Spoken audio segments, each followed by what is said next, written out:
Assalamualaikum warahmatullahi wabarakatuh. Perkenalkan, nama saya Windy Putri Agustin, NIM 201190064. Di sini saya selaku moderator sekaligus salah satu anggota kelompok penyaji hari ini akan mempresentasikan hasil makalah kami mengenai analisis taksonomi, tujuan pembelajaran dan prosedur perumusan tujuan pembelajaran. Sebelumnya, yang terhormat Ibu Dr. Hajah Dewi Hasanah MPDI selaku dosen pengampu Desain Instruksional, dan tak lupa kepada seluruh anggota PAI 4B yang berbahagia. Baiklah teman-teman, di sini saya tidak sendirian, saya ditemani oleh rekan-rekan saya yakni Egy Sugiarto, Muhammad Fadli, dan saya sendiri, kemudian Zakia Amalia.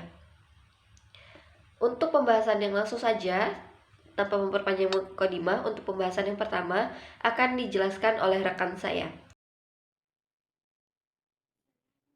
Assalamualaikum warahmatullahi wabarakatuh. Baiklah, di sini saya Egy Sugiarto, NIM 201190044 akan menjelaskan bagian 1, taksonomi tujuan pembelajaran.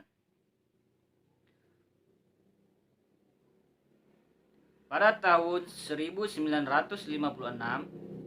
menyusun klasifikasi taksonomi tujuan pendidikan atau belajar. Menurut mereka, tujuan pendidikan atau belajar dibagi menjadi 3 ranah atau domain, yaitu ranah kognitif, efektif, dan psikomotor. Namun demikian, hingga sekarang mereka hanya dapat mengembangkan ranah kognitif dan efektif. Sedangkan ranah psikomotor dikembangkan orang lain, yaitu Simpson pada tahun 1967 dan Harrow pada tahun 1972. Taksonomi tujuan kognitif. Kawasan kognitif meliputi tujuan pendidikan yang berkenaan dengan ingatan atau pengenalan terhadap pengetahuan dan pengembangan kemampuan intelektual dan keterampilan berpikir. Dalam kawasan kognitif ini, tujuan pendidikan dibagi menjadi 6 jenjang, yaitu pengetahuan, pemahaman, aplikasi, analisis, sintesis, dan evaluasi. Keenam jenjang itu bersifat hierarkikal, dimulai dari jenjang yang paling bawah, yaitu pengetahuan, sampai ke jenjang yang paling tinggi, yaitu evaluasi.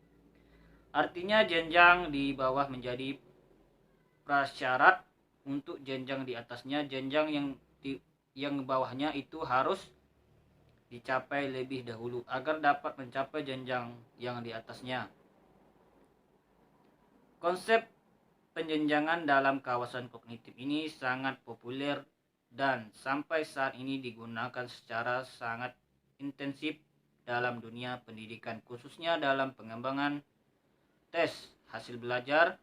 Intensitas pengguna tersebut dapat dilihat dari seringnya buku Taxonomy of Education, Objective Handbooks, Cognitive Domain, karangan Benjamin B. Bloom 1956, sudah dicetak ke 21 kalinya pada tahun 1977 dalam bentuk gambar taksonomi. Tujuan pendidikan untuk kawasan kognitif menurut Bloom tampak sebagai berikut. Supaman. Yang kedua yaitu mengenai bagian B, mengenai taksonomi tujuan afektif. Nah, dalam tujuan afektif ini sendiri, Cardwell itu mengelompokkan menjadi 5 kelompok.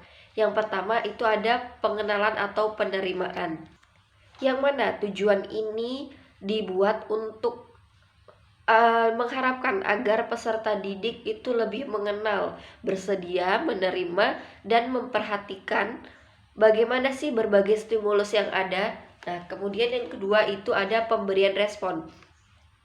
Tujuan pemberian respon ini untuk menekankan keinginan untuk berbuat sesuatu sebagai reaksi terhadap suatu gagasan.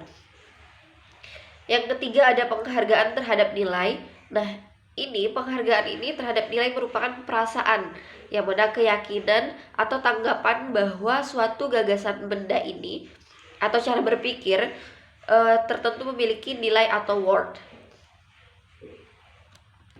Yang keempat itu ada pengorganisasian. Nah, ini menunjukkan untuk saling berhubungan antara nilai-nilai tertentu dalam suatu sistem nilai, serta menentukan nilai mana sih yang mempunyai prioritas lebih tinggi daripada nilai yang lainnya. Kemudian yang kelima itu ada pengalaman. Pengalaman ini berhubungan dengan pengorganisasian dan pengintegrasian nilai-nilai ke dalam suatu sistem nilai pribadi.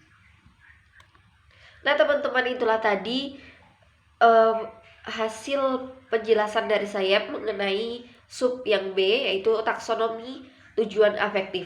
Untuk selanjutnya akan dijelaskan oleh rekan saya. Sekian dan terima kasih. Baiklah, langsung saja perkenalkan, nama saya Zakia Amalia dengan NIM 201190057 yang akan melanjutkan pembahasan bagian C, yaitu taksonomi tujuan psikomotor. Tujuan pembelajaran kawasan psikomotor dikembangkan oleh Harrow terdiri dari 5 tingkat. Yang pertama, meniru tujuan pembelajaran. Pada tingkat ini mengharapkan peserta didik untuk dapat meniru suatu perilaku yang dilihatnya. Yang kedua, manipulasi. Pada tingkat ini, peserta didik diharapkan untuk melakukan suatu perilaku tanpa bantuan visual sebagaimana perilaku pada tingkat meniru. Peserta didik diberi petunjuk berupa tulisan atau instruksi verbal dan diharapkan melakukan tindakan yang diminta. Yang ketiga yaitu ketetapan gerakan. Pada tingkat ini peserta didik diharapkan menunjukkan suatu perilaku tanpa menggunakan contoh visual maupun petunjuk tertulis dan melakukan dengan lancar, tepat, seimbang, dan akurat. Dan yang keempat yaitu artikulasi. Pada tingkat ini peserta didik diharapkan untuk menunjukkan serangkaian gerakan dengan akurat, urutan yang benar, dan kecepatan yang tepat. Dan yang kelima yaitu naturalisasi. Pada tingkatnya ini peserta didik diharapkan melakukan gerakan tertentu secara spontan atau otomatis. Peserta didik melakukan gerakan tersebut tanpa berpikir lagi cara melakukan dan urutannya. Sekian penjelasan dari saya, selanjutnya akan dilanjutkan oleh teman saya. Assalamualaikum warahmatullahi wabarakatuh. Perkenalkan, nama saya Muhammad Fadli dari kelas 4 PAI 4B. Di sini saya akan melanjutkan hasil diskusi kami dari makalah kami, yaitu tentang analisis taksonomi tujuan pembelajaran dan prosedur perumusan tujuan pembelajaran. Di sini saya ingin melanjutkan yaitu tentang perumusan tujuan pembelajaran. Penyusunan tujuan pembelajaran atau TP yang baik perlu melibatkan unsur yang dikenal dengan A, B, C, D yang berasal dari 4 kata sebagai berikut. A. Audiens adalah pelaku yang menjadi kelompok sasaran pembelajaran, yaitu siswa.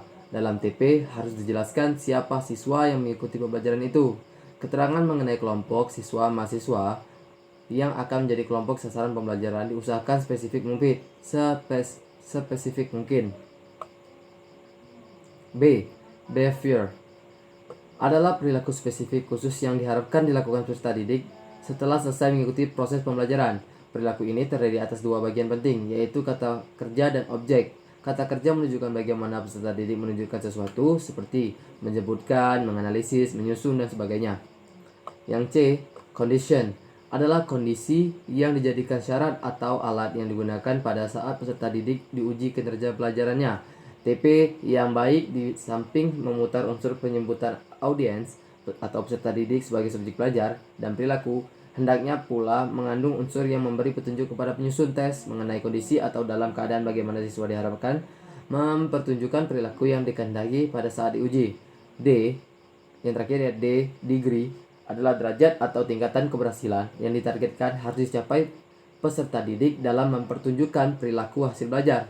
Target perilaku yang diharapkan dapat berupa melakukan tanpa salah, dalam batas waktu tertentu, pada ketinggian tertentu, atau ukuran tingkat keberhasilan lainnya. Baiklah, mungkin cukup sekian yang dapat saya sampaikan. Lebih dan kurangnya saya mohon maaf. Saya akhiri, wallahu muwaffiq ila aqwamit thoriq. Wassalamualaikum warahmatullahi wabarakatuh.